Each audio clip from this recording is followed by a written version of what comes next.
What's the point of learning piano? This is probably the question I've heard most often. Some say it's for exams. Some say it's for competitions. Some say it's to cultivate elegance and taste. And some simply scoff. It's a waste of money and time. You can't make a living from it. What's the point? Every time I want to ask back, why do you eat? Why do you sleep? Why do you study? Why do you work? To live? Then why live? If meaning lies only in results, then all things will eventually dissolve into nothingness. If you're just looking for a utilitarian answer, it helps with college applications, it can make money, you can win awards, then maybe piano truly has no use for you. But if you're willing to let go of those measuring sticks, you might discover that the value of learning the piano goes far beyond that. It's a way to converse with yourself, a means of composing your life through music, a moment of awakening with each touch of the keys, an invitation to be fully present, to feel the world. Jean-Paul Sartre famously said, "Existence precedes essence." It's a cornerstone of existentialist thought, that meaning is subjective. In other words, we exist first, and only later define ourselves through choice and action. Traditional philosophies, Aristotelian, Christian, often claim that humans have a predetermined essence or purpose, like rational animals or creatures born to glorify God. Sartre rejected that. He believed we are born blank, like a white sheet of paper. Only through our decisions, actions, and lived experiences do we create our essence. Meaning isn't discovered, it's created. So the meaning of learning the piano doesn't need to be sought from the outside.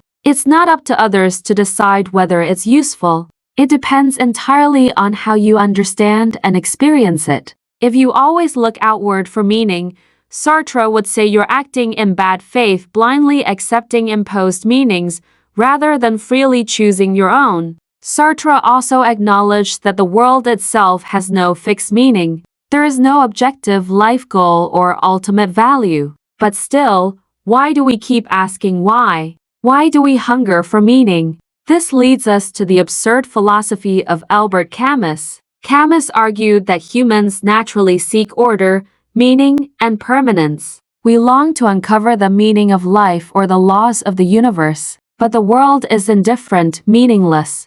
Our yearning meets silence. That tension, that clash between our search for meaning and the world's lack of it is what Camus called the absurd. In The Myth of Sisyphus, Camus writes that life is fundamentally absurd, but that doesn't mean we should fall into despair. Instead, he says, we must accept the absurd and still choose to create value within a meaningless universe. This is the true absurd hero, someone who, even after recognizing life's meaninglessness, still chooses to love, to create, to feel. Learning piano is no different. Even if it has no practical value, we can still embrace it for the emotional experience, the intellectual engagement, and the artistic enrichment it offers. In an absurd world, perhaps to create meaning is the greatest act of heroism. Let's look again at our lives. Aren't they a bit like Sisyphus, pushing his rock uphill only for it to tumble down again, endlessly? Our lives, too, are full of repetition and struggle. So, what is the point of living? Friedrich Nietzsche approached this question from another angle. He challenged us to imagine, if you had to repeat this life infinitely, would you still choose to live it? This is the idea of eternal recurrence, a radical revaluation of process and outcome. Traditionally, we see process as a tool to achieve results. You study to get into a good college. You work to earn money. You practice piano to win competitions. But Nietzsche flips this causal thinking. What if there were no end goal? What if you had to repeat every moment joy, pain, success, failure forever? Would you still live the same way? In this view, outcomes lose meaning. Only the process remains. You learn not to pass an exam, but because you love learning. You work not for wealth, but because your work fulfills you. You practice not for prizes, but because you cherish every moment with the music. If you don't love the process, but chase only the result, you will suffer endlessly. The outcome cannot save you from the cycle. But if you do love the process, every repetition becomes a joy. Nietzsche calls the one who embraces eternal recurrence the Bermensch, the overman. This is the person who accepts life's repetition fully and still loves life. They are not driven by external validation, but by inner passion and creativity. They do not wait for meaning to be given. They create it. In this, Nietzsche echoes Sartre's existentialism.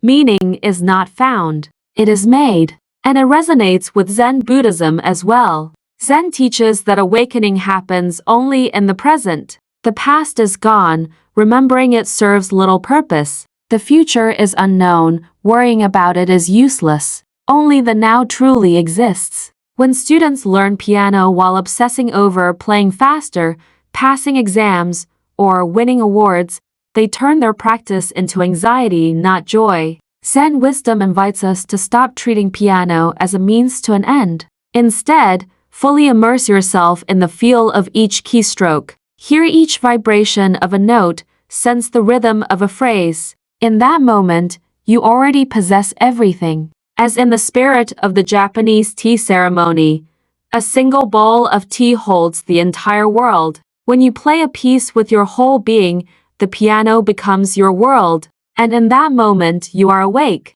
Don't forget to look around at the scenery as you climb the mountain. The things that truly matter are not a means to an end, but those that are worth doing in and of themselves. Create your own value. The meaning you give to something is its true meaning. If playing the piano makes you feel joy, freedom, and creativity, that is enough. It does not need external validation. Life has no preset meaning. It's up to us to give it one. Is the value of piano only found in trophies, certificates, or performances?